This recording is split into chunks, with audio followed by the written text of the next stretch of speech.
मी प्रदीप खरमाटे, ग्रामपंचायत अधिकारी, पिरंगुट, तालुका मुळशी.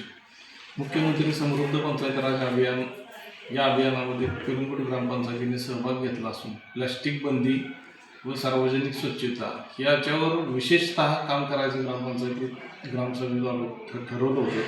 आणि त्या अनुषंगानं 17 सप्टेंबरपासून आपण स्वच्छता दूतांची नेमणूक करून, म्हणजे सार्वजनिक ठिकाणी कचरा टाकणाऱ्यांना पकडून जो व्यक्ती देईल त्याला स्वच्छता दूत असं जाहीर करायचं आणि त्यांचा ग्रामपंचायतीमार्फत सत्कार करायचा असं आम्ही नियोजन ग्रामसभेद्वारे केलं होतं. आणि त्या अनुषंगाने आम्हाला बऱ्याच अंशी यश आलेलं आहे. सार्वजनिक ठिकाणचा कचरा खूप कमी झालेला आहे.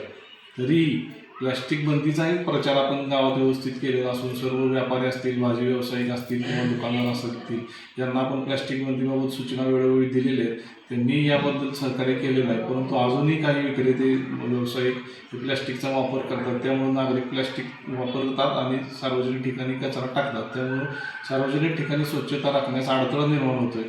तर सर्वांना माझी ग्रामपंचायतीच्या वतीने विनंती राहील की तुम्ही प्लॅस्टिकचा कमीत कमी एकल प्लॅस्टिकचा कमीत कमी वापर करावा, जेणेकरून आम्हाला या सार्वजनिक ठिकाणी स्वच्छता राखण्यात मदत होईल आणि हे आपलं गाव स्वच्छ व हरित गाव म्हणून पिरंगुटला एक नावलौकिक मिळेल. याच्यासाठी सर्वांनी मदत करावी ही विनंती. धन्यवाद.